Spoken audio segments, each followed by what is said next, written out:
The sand beneath the Romans' feet was red from heat and blood. 40,000 men against almost 1,000,000, an imbalance that even now seems insane.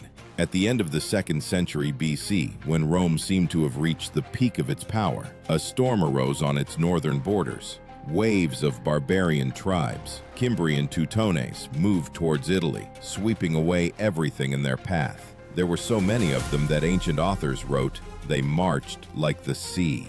And only one man dared to stand between them and Rome, Gaius Marius. But how was he able to stop what was impossible to stop?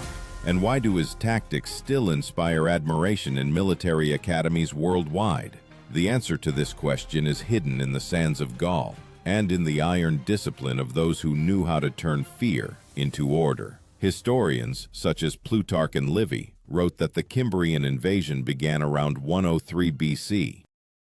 These peoples migrated from northern Europe, probably from the lands of modern Denmark, and moved south, destroying Roman armies one after another. In the Battle of Arausio, the Romans lost more than 80,000 warriors. It was a disaster comparable to Cannae. The army that was supposed to defend the empire vanished in a single day. At this moment, Marius, the newly elected consul, faced a seemingly hopeless task: to create a new force from the remnants of the army. But what he did not only changed the course of the war, but also the very structure of the Roman state. First, he changed what any army starts with: people. Before him, soldiers had to be landowners, capable of buying their own equipment. But Rome was exhausted by wars, and there were almost no such citizens left. Marius made a radical decision. He allowed the poorest strata of society to serve, those who had nothing but their bodies and their will.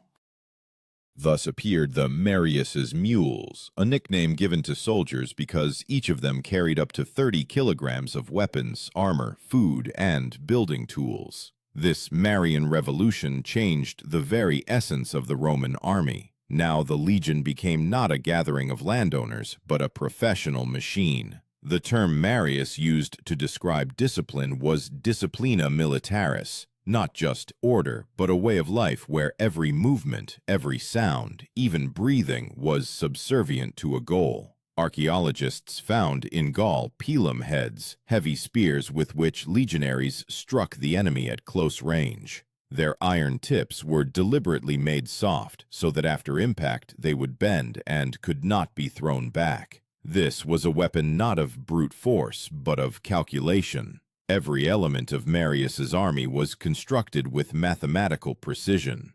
The imagination paints this moment: a dusty road along which stretches a column of 40,000 men. No luxurious supply trains, no privileges, only people, shields, spears, and one breath for all. Each legionary carries on his back his own future, and the future of Rome. From afar, it seems as if it's not an army moving, but a single living organism of metal and sweat. And yet, ahead of them awaited not just a battle. Ahead was a nightmare that even Marius could not foresee. A clash with a barbarian mass so immense that the Romans for the first time doubted. Could man stand against sheer numbers? And it was at this moment that the story of that very insane tactic, which saved Rome, began. The Romans marched north for weeks. Each day began with the dull clang of metal. Centurions struck their staffs against shields, rousing the soldiers. First, spelt bread and water with vinegar. Then, a march up to 20 kilometers long with full gear. Plutarch wrote that in Marius's army, a soldier was one who knew how to endure, and it was this endurance that became a weapon more formidable than a sword. To understand the scale of the impending horror, one must know this: a living wall of tribes moved against Marius. Sources claim that there were no fewer than 300,000 able-bodied men among the Cimbrian Teutones, and together with women and children, up to 1,000,000 people. They carried with them wagons, livestock, utensils, entire peoples on the move. This was not an army's campaign, but a migration of a world. The rumble of wheels and the bellowing of cattle lasted for days. When scouts reported the size of this procession, the legionaries were silent. Even veterans had seen nothing like it. Marius understood that an open battle with such a number of enemies was suicide. He chose what would later be called the tactic of slow burn. In the modern world, it can be compared to an exhausting strategy in boxing, not to strike first, but to make the opponent wear himself out. This is how Marius acted against the barbarians. He did not rush into battle. He made the enemy wait. He built fortified camps on hills, surrounded by ditches and ramparts. Every day legionaries dug the earth, erected walls, and trained, while the Cimbri waited, losing discipline and patience. This constant work was the foundation of a new principle, castra, the fortified camp. It became a symbol of Roman military engineering. Each camp was perfectly square, with ditches, gates, and a main street, via principalis. Even enemies said, "The Romans build as if they intend to live here forever." Archaeologists still find traces of these camps today, remnants of ditches and stone hearths, laid out with such precision as if made by 21st century engineers. But while the legionaries dug the earth, the barbarians lost their minds. Their leaders, Boiarix and Teutobod, did not understand why Marius was inactive. They were accustomed to an enemy who rushed into battle. But here, silence. Only torches at night and neat lines of tents on the horizon. The barbarians tried to draw the Romans out, staging demonstrations of force, striking spears against shields, roaring like beasts. But Marius did not respond. He waited. He knew that war was not about anger, but about time. Then he employed what modern officers would call psychological warfare. He sent detachments on short raids, strike, burn a supply train, disappear. The barbarians began pursuit, losing formation. When they returned, they found Marius's camp already fortified and impregnable. This was the Roman way of saying, "We are here forever." Key to this approach were the signals, tubae and cornua, brass trumpets and horns, by which commanders controlled thousands of men. Imagine a wall of sound, a low rumble echoing in the chest when a legion received an order to move. For the barbarians, this was a sign of power, sounds that subdued space. Marius understood that discipline was not merely order, but a form of fear. He taught legionaries to hold formation even when they wanted to flee. His centurions carried staffs, vitis, and used them not on enemies, but on their own if someone broke the line. For cowardice, 1 out of 10 was executed, a procedure called decimation. Historians debate whether Marius used it often, but the threat itself made the legion iron-hard. By midsummer, the barbarians lost patience and divided. The Teutones moved south towards Provence, hoping to break into Italy. The Cimbri remained in the north. Marius waited precisely for this, the division of the enemy. Now he could fight not 1,000,000, but half the force. The battle that was to decide the fate of Rome occurred by a river whose name Livy preserved as Axi and later sources call Aquae Sextiae. Here, Marius set up what a modern strategist would call a perimeter trap. He had pre-selected a site where hills and ravines turned the plain into a deadly labyrinth.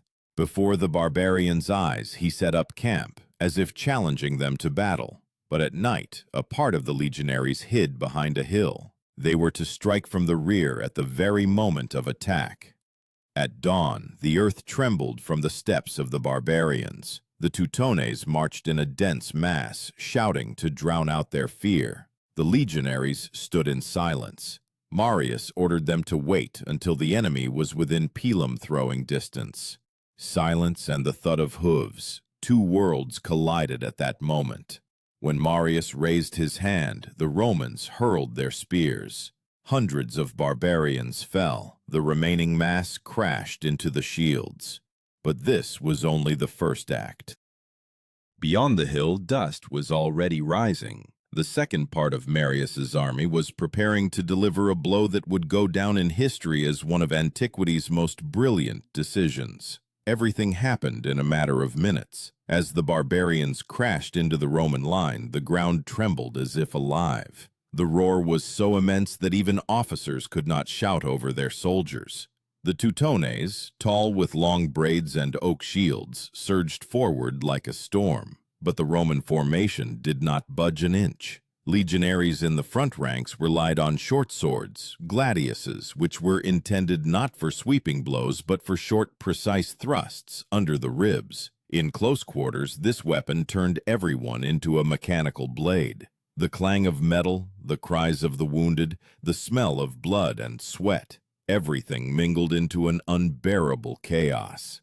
But Marius did not raise his sword. He stood on the hill and waited for the signal that was to decide everything. The sun beat down, reflecting off helmets. The Romans bent under the barbarian onslaught. It seemed that the formation was about to waver, but it was then that a sound rang out that changed the course of the battle. The low hum of a horn, a cornu. This was the signal for the hidden detachment, lurking behind the hill. During the night, Marius had ordered several cohorts, about 4,000 men, to flank the enemy. They hid until dawn in a ravine, lying under cloaks and breathing into the ground so as not to betray themselves with the steam of their breath. Now they rose and struck the Teutones in the rear. At this moment, the Romans in front transitioned from defense to offense. The barbarians found themselves between two fires. This was the classic double jaw, a maneuver that would later be called an encirclement maneuver. Modern military historians call this strategy a pincer movement. At the time, Romans said it more simply, circumvenire, to go around, seize, close in. And that is exactly how Marius's legions closed the ring. Hundreds of barbarians tried to break out, but heavy shields and spears deprived them of mobility. Those who fled ran into Roman traps, ditches and stakes dug in advance. The entire area around the camp turned into a giant meat grinder. Archaeological finds in the region of modern Aix-en-Provence confirm the scale of the slaughter. Scientists found dozens of pilum heads, sword fragments, and bones pierced by Roman caligae spikes, military sandals driven into the ground to prevent slipping in blood. These findings confirm the words of ancient chroniclers. The battlefield after Aquae Sextiae was littered with bodies. But the most astonishing thing happened after the victory. When the battle ended, the remaining barbarians, women and children, took refuge in their camp on the hill. They did not ask for mercy. According to Plutarch, the Teutonic women killed their children and themselves to avoid falling into slavery. This act of despair shocked even hardened Romans. The victory was so terrible that, as Appian wrote, the air above the valley long smelled of death. For Rome, this was the first real respite after long years of humiliation. News of Marius's victory spread throughout Italy. He was called the third founder of Rome, after Romulus and Camillus. But Marius himself understood the second half of the storm still lay ahead. The Cimbri, learning of their allies' demise, moved south, and now everything depended on whether he could meet them before they burst into Italy. At this moment, another symbol of Roman military genius was born, the march. Modern historians compare the speed of Marius's legion's movement to modern army maneuvers.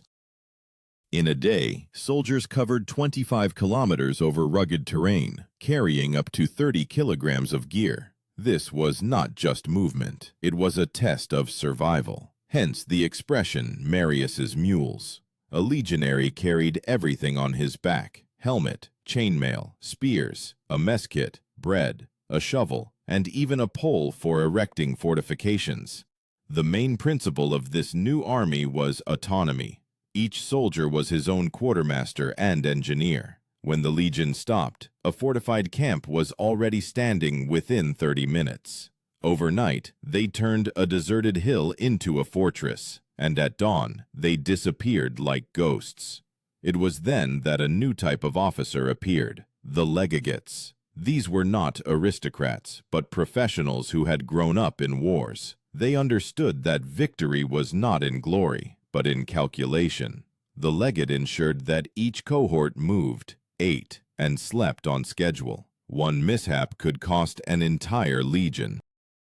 In the north, at the foot of the Alps, the Cimbri were already preparing for invasion. There were even more of them than the Teutones. Sources say up to 250,000 warriors. They carried shields covered in fur and spears adorned with skulls. They believed that the spirits of their ancestors would lead them to victory. And the Romans believed only in order. And now two forces, two worlds, two ways of war marched towards each other. On the plains of northern Italy, a battle was brewing that would decide whether Rome would exist tomorrow, or if the world would be engulfed by a barbarian storm. At dawn, as mist still lay over the plains by the Po River, the Roman army formed up in marching order. Gaius Marius stood on a small rise, watching his legionaries arrange themselves in lines. According to Plutarch, he never raised his voice. He gave orders calmly, and in this calmness, confidence was felt.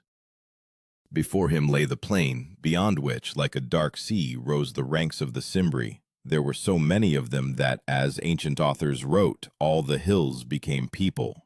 The Cimbri arranged their wagons in a semicircle, turning them into a wall behind which stood women and children. This was their world in miniature. They had come not to fight, but to live, to conquer land for themselves. But before them stood the machine that Marius had created. He didn't just build an army, he rewrote its DNA. Now every legion was precise, like a mechanism. Marius understood. A direct battle with such a number of opponents was suicide. So he used a stratagem that historians would later call deep reserve. He positioned the legions in 3 lines, leaving a third of the troops behind, invisible to the enemy. When the Cimbri rushed forward, thinking they faced the entire army, these hidden ranks were to close the circle. The key word of that day was manipulus.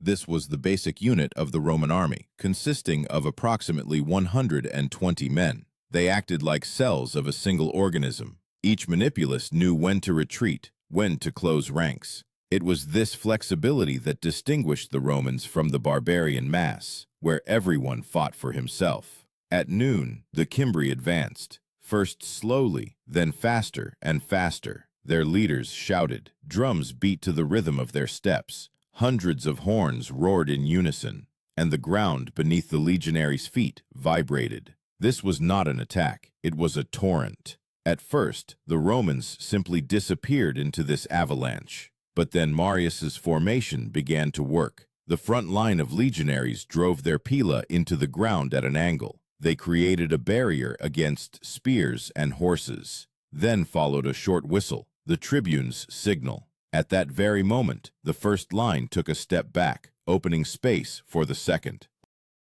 It hurled its pila. Thousands of spears flew like rain, their iron tips bent upon impact, getting stuck in the Cimbrian shields. The barbarians tried to throw them off, but the weight of the weapons dragged their arms down.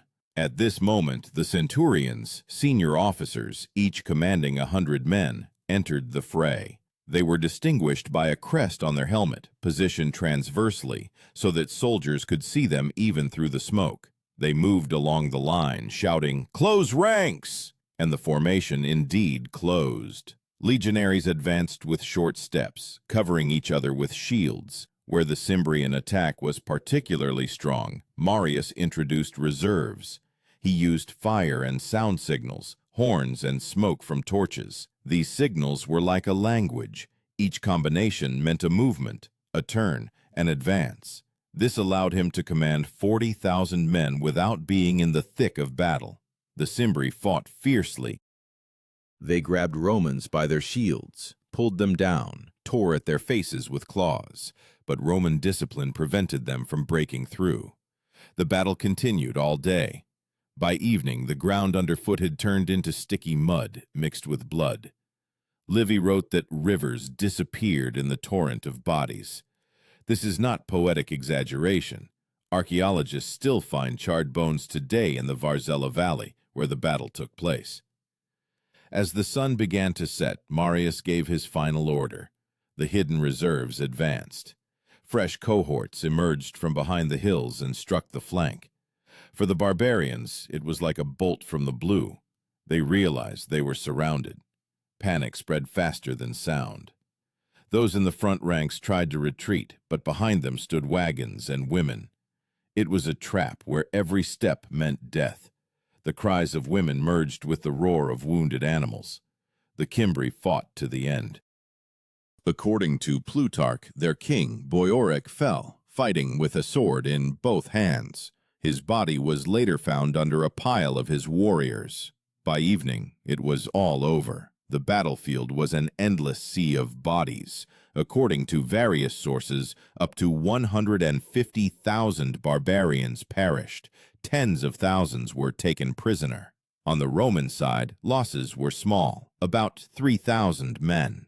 This ratio seemed impossible, but the Romans did not believe in miracles. They believed in formation, in discipline, in the idea that each person was just a part of a larger mechanism. Marius stood overlooking the valley and remained silent. He understood that he had not just won a battle, he had saved civilization. If the Cimbri had broken through, Italy would have been defenseless. But behind this victory lay not luck, but cold calculation. He proved that intellect could defeat mass, that order could break chaos. But behind this victory lay something more. Now, the army that saved Rome belonged not to the Senate, but to Marius himself, and this would mark the beginning of a new era, when the sword of the Republic would, for the first time, turn against itself. When the dust of battle over Vercellae settled, the sun was already setting. The field where swords had recently clashed had turned into a silent graveyard. Romans with torches moved among the bodies, checking who was alive, who was dead. Only the crackling of fires and the clanging of hammers could be heard. New nails were being forged for wagons to transport trophies. Livy wrote that the earth was so soaked with blood that it could not be plowed for many years. Even the Romans, accustomed to the sight of death, were silent. They knew. Today, they had stood face to face with annihilation. The Senate later estimated that over 150,000 barbarians died in the Battle of Vercellae. Another 60,000 were taken prisoner. Historians dispute the exact figures, but archaeological finds in the valley confirm that a huge number of people and animals perished here. Remnants of broken wheels, arrowheads, and bronze ornaments of the Cimbrian tribes were found in soil layers a meter thick. Everything points to one conclusion. This was an apocalypse-level battle for an entire people. The Romans collected trophies, spears, shields, gold ornaments, but the most valuable trophy was not the spoils, but confidence. After decades of defeats, they once again believed in themselves. Marius became a hero, second only to Scipio Africanus. People greeted him in the streets, throwing wreaths at his feet. Plutarch wrote that crowds shouted, "Marius, savior of Italy." But behind these shouts lay a new fear. Marius had created an army that the Senate did not control. Soldiers were not citizens defending their land, but mercenaries personally loyal to him. He gave them land, rewards, promises of a future.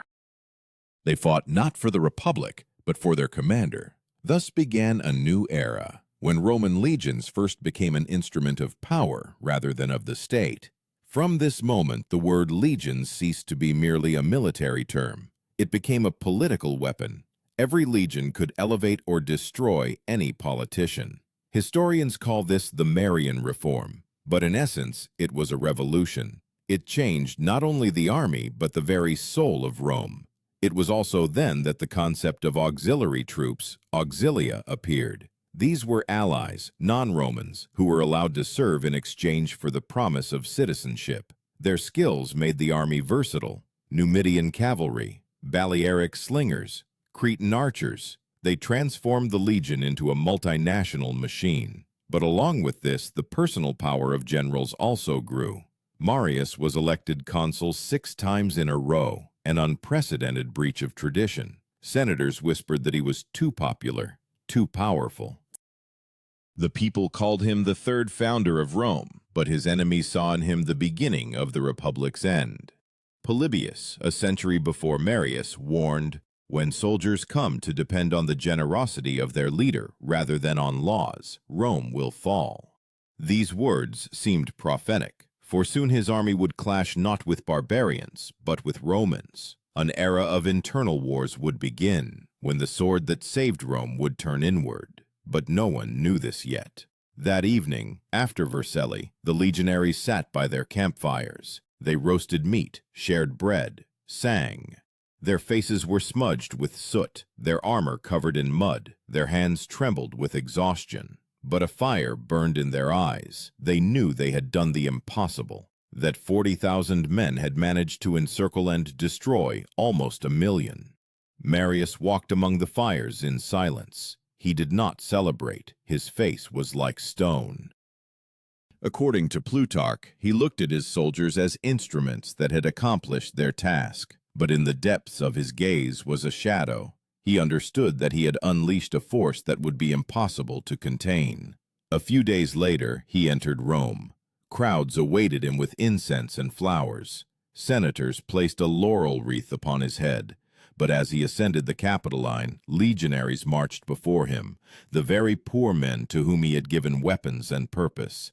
They shouted his name, and the city hummed like the sea. At that moment, the old republic trembled. Since then, the victory at Vercelli has entered textbooks as an example of the ideal combination of tactics, engineering, and psychology. Modern officers still study Marius's maneuvers. His method, first discipline, then strike, became a formula for success for armies of all times. But behind the cold logic of this victory lay a paradox. To save Rome, Marius had to destroy its old foundations. And when he returned to the capital, no one yet understood that this day was not only a triumph, but also the beginning of the end. For empires rarely perish from enemies, more often from those who saved them. Several years passed. Gaius Marius was no longer the hero he was remembered as after Vercelli. His glory had faded, replaced by suspicion. He became irritable, withdrawn, obsessed with power. The Senate kept him from decisions, knowing that an army capable of overthrowing the state stood behind him.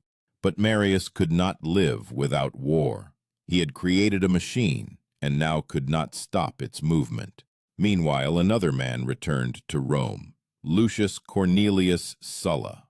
Once he had been an officer of Marius, serving under him in Numidia. Now he became his rival. There was no friendship between them, only cold respect. Both knew Rome was too small for two.